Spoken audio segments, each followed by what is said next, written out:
Awalnya dia hanya sopan-sopan tapi mengkritik. Mengkritik. Terakhir dia merasa terbiasa dengan menggunakan akun palsu. Kritik harus ditambah makian. Kalau orang pencuri pertama dia hanya pencuri satu batang rokok, dia rasa aman, dia akan pencuri sampai satu bungkus. Itu juga mereka-mereka ada di akun palsu.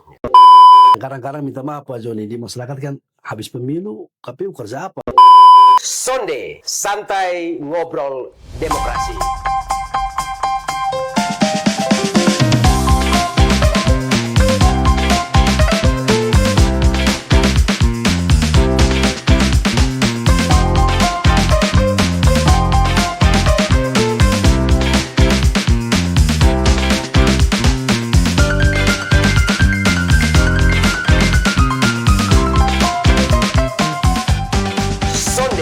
Santai ngobrol demokrasi. Teman pemilih, jumpa lagi bersama saya, Joni Arianto Neolaka, Ketua Divisi Teknis Penyelenggaraan Pemilu Komisi Pemilihan Umum Kabupaten Belu. Kali ini kita akan membahas topik yang sangat menarik, peran lembaga legislatif dalam mendukung pelaksanaan demokrasi di Kabupaten Belu. Seperti apa keseruannya? Jangan beranjak, tonton sampai selesai. Sonde, santai ngobrol demokrasi. Teman pemilih, telah hadir bersama kita seorang yang tentunya tidak asing lagi, sangat familiar, politisi muda, juga pengusaha muda yang menjabat sebagai Ketua DPRD Kabupaten Belu periode 2024-2029. Sebelum kita ngobrol lebih jauh, mungkin kesempatan kami berikan kepada Pak Feby bisa menyapa teman pemilih sekaligus memperkenalkan diri. Silakan. Baik, terima kasih Pak Joni. Selamat pagi teman pemilih. Saya Theodorus Manehitu Juang, biasa disapa Feby Juang. Kebetulan seperti yang tadi disampaikan Pak Joni, sementara ini menjabat sebagai Ketua DPRD Kabupaten Belu periode 2024-2029 yang berasal dari Partai Demokrasi Indonesia Perjuangan. Mungkin ini sekilas gambarannya bahwa memang proses demokrasi ini yang kemudian menghadirkan saya sebagai Ketua DPRD Kabupaten Belu. Itu Pak Joni saya kira. Baik, terima kasih Pak Feby. Luar biasa. Sekali lagi kami sampaikan terima kasih di tengah kesibukan Bapak sebagai seorang ketua DPR, tapi masih punya kesempatan untuk hadir di podcast KPU Kabupaten Belu, Santai Ngobrol Demokrasi. Baik teman pemilih, kali ini kita akan mendiskusikan topik berkaitan dengan peran badan legislatif dalam mendukung pelaksanaan demokrasi di Kabupaten Belu. Nah Pak Feby, ini sejauh pandangan Bapak, pendapat Bapak terkait pelaksanaan demokrasi di Kabupaten Belu ini sudah seperti apa gitu? Apakah sudah baik atau masih ada hal-hal yang perlu diperbaiki? Baik, saya kira begini Pak Joni. Demokrasi ini kan sebetulnya ada beberapa, demokrasi ini luas sebetulnya kan. Nah dalam konteks ini kita berbicara soal demokrasi dalam hal pemilihan berarti. Iya, ya. Pilkada maupun pemilu. Ya. Artinya bahwa kalau konteks itu maka kita bicara demokrasi sebagai sistem pemilu yang kemudian melahirkan pemimpin-pemimpin melalui proses demokrasi itu sendiri. Dalam konteks Kabupaten Belu menurut saya kira kalau dalam peristiwa-peristiwa pemilu legislatif maupun pemilu kepala daerah dalam konteks menjalankan sistem demokrasi untuk Kabupaten Belu ya cukup baik lah, baik dari sisi antusiasme pemilih dan juga diskusi-diskusi di kalangan masyarakat sebagai ruang-ruang demokrasi juga saya kira cukup baik. Kalau soal hal-hal yang negatif saya kira itu terjadi di mana-mana. Iya. Berarti secara umum pelaksanaan demokrasi itu prinsip-prinsipnya juga sudah terpenuhi, asas-asasnya juga sudah dijalankan dengan cukup baik gitu. Ya. Baik Pak Feby, kira-kira menurut Pak Feby sendiri sebagai Ketua DPR Kabupaten Belu, peran DPRD Kabupaten Belu dalam mendukung demokrasi di Kabupaten Belu itu seperti apa gitu? DPR memang lembaga yang kita tahu sebagai unsur pemerintahan yang juga berasal dari satu proses demokrasi. Jadi sebetulnya DPR itu adalah juga bagian yang melekat terhadap demokrasi itu sendiri. Dan kalau dalam konteks bagaimana melihat demokrasi atau dalam hal intervensi atau memperhatikan proses demokrasi di Kabupaten Belu, saya kira selain daripada administratif juga bahwa semua DPR itu kan berasal dari partai politik yang memang semua partai politik akan diuji dalam satu proses demokrasi yang mana dalam level pemilihan. Dan sebagai lembaga legislatif, semua unsur baik aspirasi ataupun dalam pembahasan-pembahasan internal, itu saya kira memang melekat betul dengan yang namanya demokrasi. Jadi, jangankan DPR sebetulnya, setiap individu juga melekat dengan demokrasi, apalagi DPR. Saya kira itu artinya kalau soal mendukung dalam hal kita melihat ada di level masyarakat yang mana ada semacam organisasi-organisasi yang kemudian dia akan berdampak pada wajah demokrasi, itu di DPR sangat mendukung sekali. Luar biasa. Jadi ya kita tahu bahwa demokrasi itu kan baik secara substansi maupun secara proseduralnya harus butuh dukungan dari semua orang gitu. Betul. Tentunya secara prosedural DPR tidak terlepas dari fungsi-fungsi yang ada gitu. Ya, baik.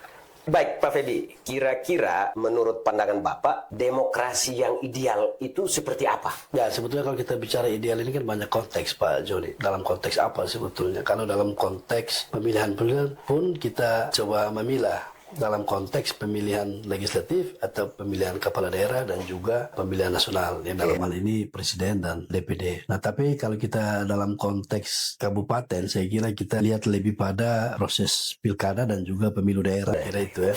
Sebetulnya ada banyak faktor yang bisa kita kemudian menghasilkan satu penilaian bahwa ideal atau tidaknya. Karena yang pertama kan tentu kita dari sisi partisipasi, dari hal demokrasi itu sendiri, unsur partisipasinya seberapa persen, karena itu akan menggambarkan bagaimana masyarakat melihat bahwa demokrasi ini harus berjalan, harus dirasakan, karena bagaimanapun prinsipnya demokrasi adalah bagian daripada istilah dari kita untuk kita oleh kita. Nah, itu gambarannya di mana? Gambarannya ada pada level partisipasi masyarakat. Sehingga itu menggambarkan betul tidak mereka merasakan itu dari kita untuk kita oleh kita. Tetapi kalau dalam konteks yang kita lihat berdasarkan pengalaman terakhir di pilkada maupun pemilu, menurut saya masyarakat cukup dewasa ya melihat proses dan juga menjalankan demokrasi yang diatur dalam mekanisme, dalam rule-rule atau aturan-aturan yang diatur. Masyarakat cukup paham lah. Kita tidak bisa menutup juga bahwa kemudian ada muncul narasi-narasi negatif. Saya kira itu bagian yang memang secara manusiawi pasti ada hal yang orang merasa puas dan tidak puas, itu pasti ada. Nah, memang ada satu kendala yang menurut saya dan juga teman-teman kita sering berdiskusi, kurangnya juga kemudian memanfaatkan demokrasi yang katanya kebebasan itu. Nah, ini juga kadang-kadang ada yang melampaui batas. Nah, kita lihatlah kalau ikuti di media sosial, contohnya di Facebook. Nah, ini kan kadang-kadang sudah hal-hal privat, hal-hal pribadi juga dimunculkan, lalu itu dimaknai sebagai kebebasan berpendapat. Nah, ini juga harusnya butuh sosialisasi lebih, tetapi memang menurut saya juga tidak gampang juga, karena orang akhir-akhir ini merasa ada sisi tertentu mereka merasa puas kalau menyampaikan hal negatif. Nah, ini kan kembali ke karakter sebetulnya. Tapi kalau kita hanya bicara dalam konteks sistem atau proses demokrasi, Kabupaten Belu cukup dewasa lah. Iya, berarti demokrasi yang ideal itu tidak sebatas prosedural, normatif, berjalan, tetapi substansinya juga harus terpenuhi begitu.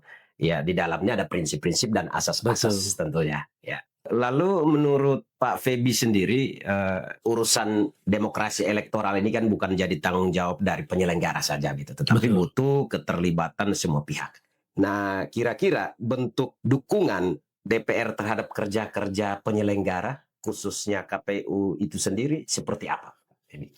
Saya kira ini kegiatan hari ini dengan podcast, ini satu langkah maju dari KPU. Karena kita kan melihat KPU sebagai satu badan penyelenggara semata. Tetapi hari ini terima kasih Pak Joni, saya juga sudah diundang ke sini. Ini sebetulnya bagian daripada mendukung proses demokrasi yang lebih elegan, dan juga bagaimana kemudian menyampaikan juga ke publik bahwa selain mengurus data pemilih, selain mengurus administrasi pencalonan, juga KPU punya tanggung jawab lebih untuk bagaimana menyampaikan proses demokrasi kepada masyarakat luas melalui hal seperti ini. Dan tentunya kami dari lembaga DPR yang pasti berhubungan langsung dengan KPU dalam proses pemilu, kami sangat mensupport, dan kalau bisa juga ini akan melibatkan banyak pihak nantinya, yang bagaimana kemudian bisa menghasilkan unsur atau hal yang bisa kemudian menjadi penglihatan masyarakat bahwa ternyata KPU juga tidak hanya urus data. Dan ya kita tahu KPU juga punya tahapan yang cukup panjang. Kadang-kadang minta maaf Pak Joni, di masyarakat kan habis pemilu KPU kerja apa kan begitu. Tapi ternyata kan banyak hal yang dilakukan KPU, baik daripada pemutahiran data, dan juga proses-proses yang kita tahu sering berhubungan dengan KPU baik dalam legislatif maupun dalam konteks partai politik. Dan ini langkah luar biasa Pak Joni. Saya terus terang, ataukah mungkin perkembangan zaman, tapi hari ini ada KPU punya podcast. Ini hal yang luar biasa. Kita tahu bagaimana masyarakat sekarang juga sangat tertarik dengan kegiatan-kegiatan seperti ini melalui media. Kami juga berapresiasi karena yang namanya pilkada tentunya butuh support penganggaran, dan DPR punya fungsi anggaran. Kemarin pilkada kita disupport dengan dana hibah, dan itu terima kasih. Bentuk kerjasama kita ya tentunya edukasi dan literasi untuk partisipasi masyarakat, pendidikan pemilih dan politik itu tetap berjalan. Pak Febi, bicara soal pelaksanaan demokrasi kita sekarang itu, tantangan terbesarnya adalah partisipasi pemilih. Nah, partisipasi ini yang kita harapkan tidak hanya sebatas kuantitatif. Pada hari H masyarakat datang memilih lalu kita menghitung partisipasi. Tetapi yang kita harapkan partisipasi yang kualitatif untuk mendukung pelaksanaan demokrasi yang betul-betul berkualitas. Nah, kira-kira menurut Bapak untuk meningkatkan partisipasi masyarakat itu apa yang harus kita lakukan? Baik, jadi Pak Joni, kalau kita bicara soal konteks kuantitatif, ini kan kita bicara terkait data. Ya. Jadi tentu data ini kan data yang harus berkesinambungan dan juga data real. Ya. Dan memang bahwa dalam proses pendataan ini kan tentu yang saya tahu, minta maaf Pak Joni, tapi KPU kan apa istilah pengguna, kita pengguna data user kan dari Dukcapil. Dan kalau kita melihat daripada data dan data penduduk dan data real pemilih, memang otomatis tidak mungkin mencapai 100%. Betul. Ini kalau kita bicara dalam konteks jumlah. Ya. Jadi maka kemudian kita harus ibaratnya lebih intens dalam hal sebelum pelaksanaan, bahwa masih ada data-data pemilih yang mana ada juga yang orang sudah meninggal, yang kemudian orang sudah pindah tetap, tetapi belum dalam hal kepengurusan data memang belum dicabut. Tetapi fakta realnya bahwa memang dia sudah tidak kembali lagi karena sudah keluarga di sana, apa segala macam. Nah ini yang kemudian dia akan mempengaruhi daripada jumlah atau kuantitas dari sisi pendataan. Tetapi kalau kita secara real sebagai pelaku atau yang terlibat langsung dalam hal ini sebagai konstituen, dalam hal sebagai caleg, nah kita bisa mengukur. Contoh, saya bergerak di TPS A, lalu kemudian secara data dia ada sekian pemilih, dari sekian pemilih ini kita targetkan sekian, lalu kemudian hasil itu keluar. Nah ini yang kita bisa ukur secara pribadi. Saya bisa melihat bahwa berarti di sini secara jumlah partisipasinya cukup kuat. Nah karena juga di data TPS kita sudah tahu. Taruhlah kalau ada 200 pemilih, kita sudah tahu ini ada 50-nya ada keluar ini. Tadi yang diperbutkan 150. Dari situ kita bisa ukur. Kalau dia muncul hasil akhirnya data pemilihnya kemudian 140, berarti ini kan cukup tinggi. Walaupun terbaca secara data real, ada 50 yang sudah hilang. Nah ini yang tadi di awal saya bicara soal partisipasinya cukup bagus. Nah kalau kita bicara soal kualitas pemilih, nah ini kan tentu mulai satu proses yang panjang sebetulnya. Baik dari sisi pemahaman pemilih dan juga bagaimana pemilih bisa mengenal para calon dalam hal proses yang nantinya dia akan menentukan pemilihan tersebut. Nah tapi bahwa sekarang kita tahu di media sosial, contoh saya secara pribadi juga berapa kali disikat di Facebook, lalu kemudian ada narasi, ini jangan pilih lagi. Sebetulnya itu bagian daripada juga pembelajaran demokrasi, bahwa kemudian ada narasi yang membangun, walaupun itu menggunakan wajah saya omong harus transparan ini, bahwa jangan pilih lagi ke depan, jangan pilih. Itu bagian daripada proses kemudian orang yang lain bisa melihat, oh iya dia ke depan jangan pilih lagi. Nah ini mempengaruhi kualitas sebetulnya. Tetapi bahwa itu negatif, ya memang negatif. Tetapi bahwa memang kita ketika maju sebagai konstituen, lalu mengikuti konsultasi, lalu hasil akhirnya kita mendapat kebetulan juga dengan restu seluruh masyarakat pemilih dan juga jalan Tuhan juga menentukan kita dari DPR, sudah pasti tidak mungkin semua akan menyukai kita. Maka kemudian akan muncul hal-hal negatif, saya kira itu hal yang biasa sebetulnya. Tetapi dengan munculnya narasi-narasi negatif terhadap setiap baik itu anggota DPR, baik itu bupatinya, itu secara tidak langsung mereka juga lagi membangun satu proses menuju ke kualitas tadi. Nah, kemudian kan orang-orang yang berada di belakang kita, yang mendukung kita, mereka juga akan punya dalil tersendiri. Oh, tidak, dia setahu kami kan dia begini begitu. Nah, inilah kemudian bisa menjadi tolak ukur bahwa ternyata dengan hal negatif yang dimunculkan, lalu akan memunculkan pikiran-pikiran baru yang kalau kita bicara dalam konteks demokrasi, ya itulah demokrasi. Nah, kalau juga partisipasi yang kita harapkan adalah kemudian partisipasi itu juga berkualitas dalam konteks bersamaan secara kuantitatif dan juga kualitasnya. Nah, itu muncul dari mana? Nah, tentu dari sisi DPR yang isinya para konsultan kemarin yang mengikuti konsultasi demokrasi. Nah, itu kan tentu mereka punya ruang-ruang tersendiri. Baik yang sementara menjabat, walaupun yang nanti akan mau mencalonkan, mereka pasti akan memanfaatkan ruang dan tanpa kita sadari itu adalah bagian daripada mengasah supaya proses demokrasi kita berkualitas. Baik negatif maupun positif, karena segala unsur itu adalah bagian daripada proses. Berarti secara garis besar selain data pemilih yang harus dibenahi, khususnya soal data kependudukan, juga harus ada edukasi, literasi berkaitan dengan membangun kesadaran berpolitik masyarakat. Nah, tentunya tantangan kita di hari ini kan banyak sekali. Ada hoax, ya, ada money politik, ada buzzer politik. Nah, itu yang perlu kita perangi bersama. Sehingga proses yang pembelajaran untuk masyarakatnya didapat dan masyarakat sadar dan mau untuk terlibat dalam proses demokrasi itu sendiri. Sebetulnya Pak Joni, sedikit saya tambahkan, kita punya angka pemilih ke depan. Itu kan kurang lebih ada sekitar 60% itu berada di posisi sebagai pemilih anak muda. Dan kurang lebih 40% itu pemilih pemula. Yang nantinya sekarang ada di level sekolah. Betul. Ada level sekolah yang kemudian nanti di tahapan pemilu nanti mereka adalah sebagai pemilih pemula. Nah, sayangnya dalam hal politik, ruang untuk bagaimana politik praktis masuk langsung di sekolah itu tertutup. Nah, ini yang harusnya menjadi bahan kita kemudian ketika dia habis dalam masa sekolah atau setelah sekolah dia sebagai posisi pemula, pemilih pemula, dia sudah ada pemahaman atau ada gambaran-gambaran bagaimana memilih orang, apakah faktor uang tadi yang katanya money politik itu ataukah memang kualitas orang. Kualitas orang juga bagaimana cara mengukurnya. Nah, ini harusnya sudah masuk di ruang-ruang sekolah sehingga bukan hal baru ketika mereka menjadi pemilih nantinya. Berarti satu peluang yang bisa kita tangkap, kaum milenial ini kan biasa mereka sangat familiar dengan teknologi gitu. Sehingga ruang-ruang teknologi ini bisa kita manfaatkan untuk tadi sosialisasi dan edukasi. Luar biasa. Ini tadi sempat singgung soal pemilih pemula nih Pak Febi. Kira-kira pesan Pak Febi sendiri terhadap pemilih pemula untuk terlibat dalam politik dan demokrasi itu seperti apa gitu?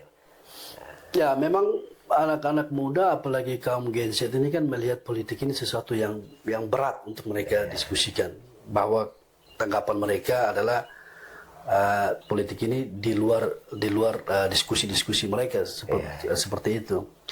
Tapi kita punya tanggung jawab sebetulnya kemudian untuk bagaimana mereka harus paham bahwa di saat Anda sekolah pun itu ada intervensi politik sebetulnya.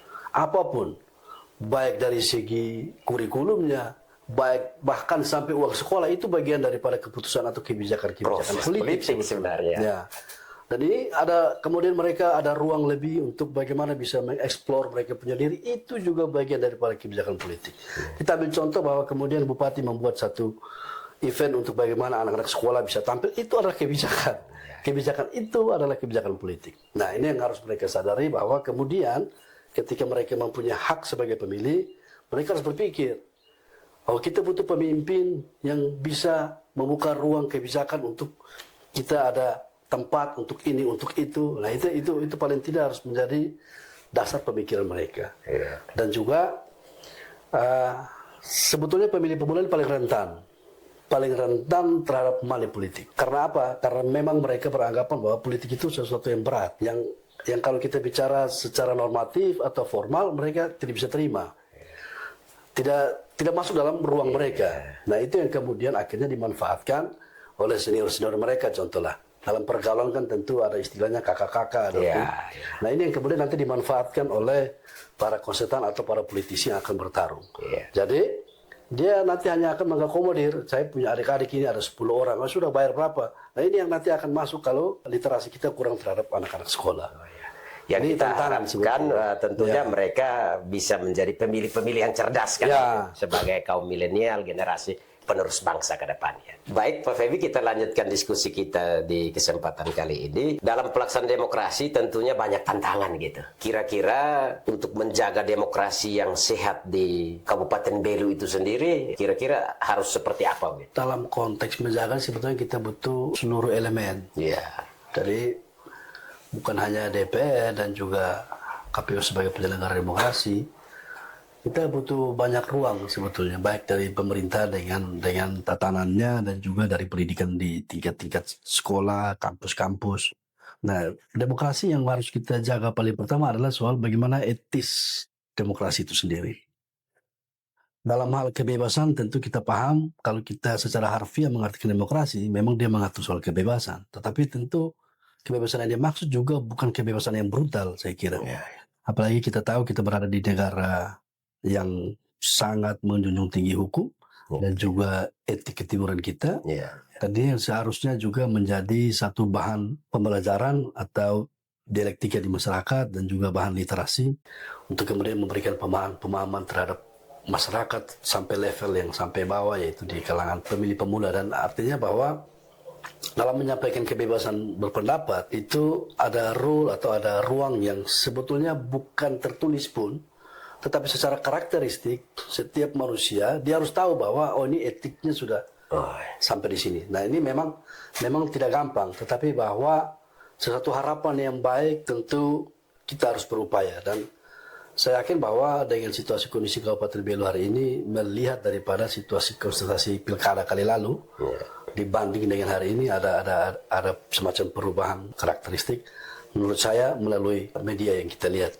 Artinya saya cukup mengikuti ketika di zaman kepemimpinan Bupati kemarin, baik dari Bupatinya, DPR-nya, di media itu memang lebih panas ketimbang kali ini. Kali ini sedikit lebih reda, walaupun 1-2 pasti muncul. Dan itu saya kira bukan manusiawi, tapi memang situasinya kita tidak bisa hindari. Bahwa kemudian orang secara bersembunyi menggunakan akun palsu, dia sebetulnya punya niat untuk bagaimana mengkritisi.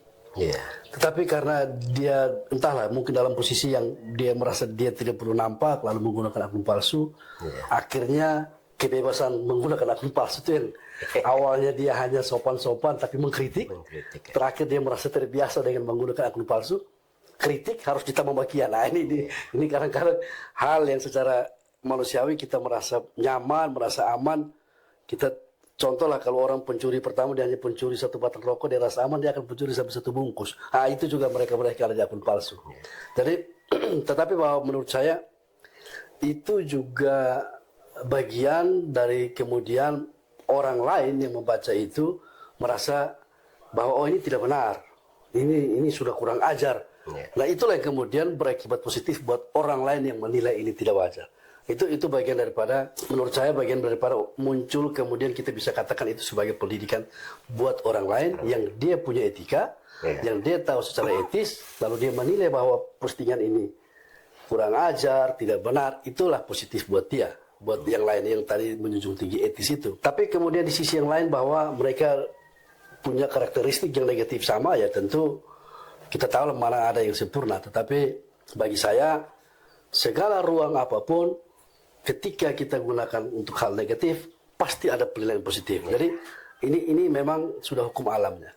Tetapi secara regulasi, secara kelembagaan, kita di DPR melalui partai politik yang menduduki atau yang ada kursi di DPR itu kan punya anggaran juga disediakan oleh pemerintah, dalam hal ini bantuan politik dari pemerintah untuk memanfaatkan anggaran itu melakukan kegiatan pendidikan politik. Pendidikan politik di level masyarakat. Dan itu sebetulnya partai-partai politik wajib hukumnya melakukan itu.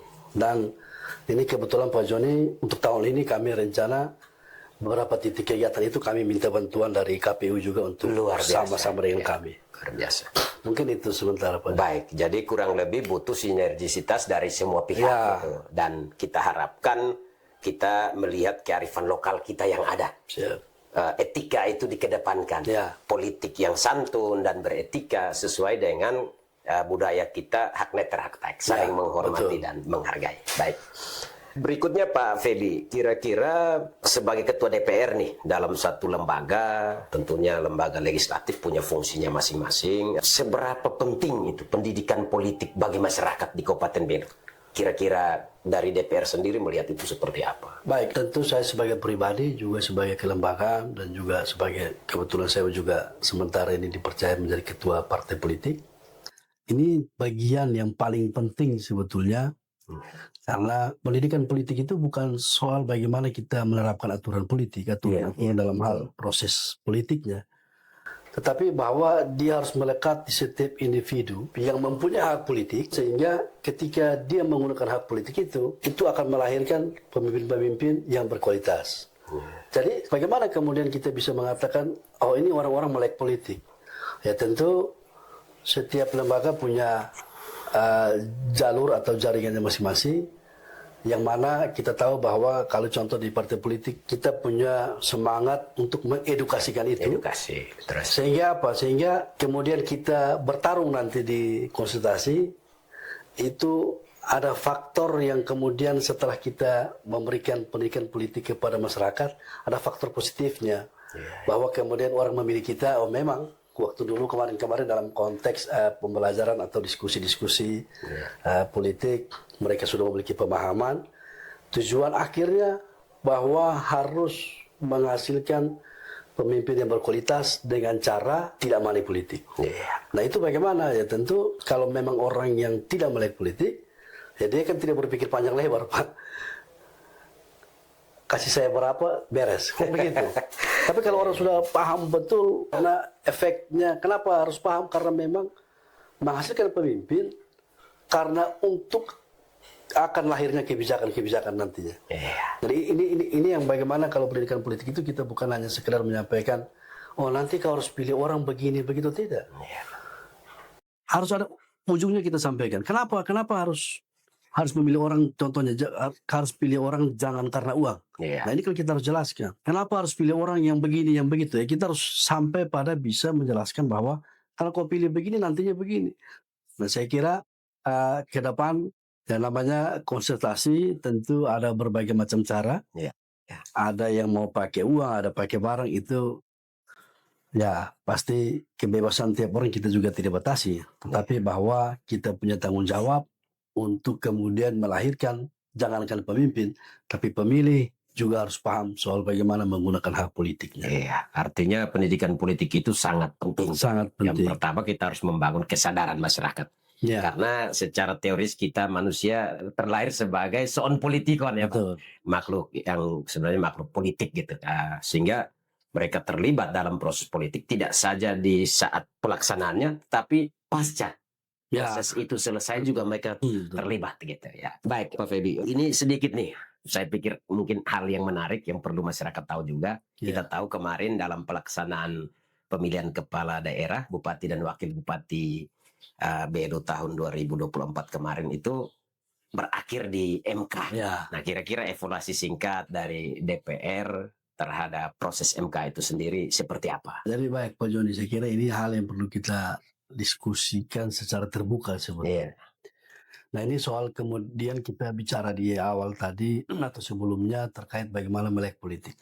Bahwa dalam setiap konsultasi atau keterlibatan politik itu bukan, ada banyak hal termasuk dengan jalur-jalur yang kita tahu kemarin kan sampai MK salah satunya adalah mengenai kasus syarat calon kan. Syarat calon. Nah sebetulnya kan ada ruang di situ yang diberikan oleh negara dalam hal peraturan KPU, kemudian membuka ruang. Kalau Anda tahu orang ini punya begini-begini, silakan sampaikan. Tetapi faktanya kan dia sudah berjalan sampai di akhir, kemudian muncul ketidakpuasan. Nah akhirnya kemudian sebetulnya itu niat baik dari yang kalah, taruhlah. Bahwa kita tidak menganggap bahwa itu niat buruk ya Iya, iya. untuk menggagalkan orang, tapi kita anggap ini niat baik untuk bagaimana menyampaikan ke masyarakat bahwa yang menang itu dia punya track record begini, kan begitu. Iya. Tetapi sayangnya peristiwa-peristiwa ini kan kalau Anda bisa sampaikan di akhir, berarti Anda kan sudah tahu di awal. Di awal. Kan begitu. Logikanya ya. Tetapi akhirnya niat baik itu dianggap sebagai, oh ini karena tidak puas. Karena apa? Karena dia menggunakannya di akhir. Kalau dia menggunakan di awal, itu akan muncul sebagai satu niat baik. Untuk kemudian bagaimana mengklarifikasi seluruh persoalan terkait setiap calon-calon pemimpin. Tetapi karena mereka menggunakan di akhir, maka kemudian muncul narasi masyarakat bahwa tidak kalah, tidak puas, tidak terima. Nah ini. Tapi saya pada prinsipnya apapun itu semua bagian daripada niat baik, walaupun kita tidak tahu. Tapi menarik Pak Joni, izin saya tambahkan. Iya. Kita pernah berhadapan-hadapan di Betul sekali. betul, saya juga saksi bahwa memang sebetulnya ada banyak ruang yang kita juga tidak paham. Nah memang kita juga kalau secara terbuka saya harus sampaikan juga Pak Joni, mereka di KPU. Iya. Ada hal yang bisa digunakan oleh kelompok-kelompok yang dalam pencalonan itu, bahwa harus dibuka ruang secara terbuka. Kalau bisa sering diingatkan, kalau ini nanti lapornya di sini, mekanisme tahapannya di sini, ya itu secara rutin. Bahwa kemudian tidak dimanfaatkan sebagai strategi, ya kita tidak tahu. Tapi secara regulasi ada hal yang sering disampaikan. Saya kira itu mungkin, Pak. Baik, Pak Feby, kita berada di penghujung obrolan kita kali ini. Mungkin di akhir perjumpaan kita ini ada hal-hal yang mau disampaikan kepada teman pemilih, kepada seluruh masyarakat Kabupaten Belu, kami persilakan. Baik Pak Joni, pertama-tama saya kembali mengucapkan terima kasih ya kepada program ini yang diselenggarakan oleh KPU. Tentu ini ruang baru untuk publik kemudian bisa mengakses informasi-informasi dari segala sisi terkait dengan kegiatan-kegiatan KPU dan juga terkait dengan demokrasi yang pada prosesnya nanti akan berlangsung. Juga pada kesempatan ini saya atas nama pribadi dan juga lembaga DPR mengucapkan terima kasih kepada masyarakat atau teman pemilih yang sudah menonton kegiatan ini, podcast ini. Saya meminta kalau bisa share, like, sehingga dapat berkembang dalam ruang-ruang yang akan datang. Dan tentu juga inilah bagian daripada proses literasi kita untuk pemilih, untuk bagaimana kemudian menggunakan hak demokrasinya nanti. Saya kira ini saja Pak Joni. Terima kasih Pak Feby atas waktunya. Teman pemilih, kita akan bertemu lagi di podcast KPU Kabupaten Belu untuk edisi berikutnya. Sonde Santai Ngobrol Demokrasi. Tentunya pasti akan hadir lagi dengan topik-topik yang lebih menarik dan juga kita akan undang narasumber-narasumber dari luar sesuai dengan dinamika yang ada di Kabupaten Belu. Terima kasih, sampai jumpa.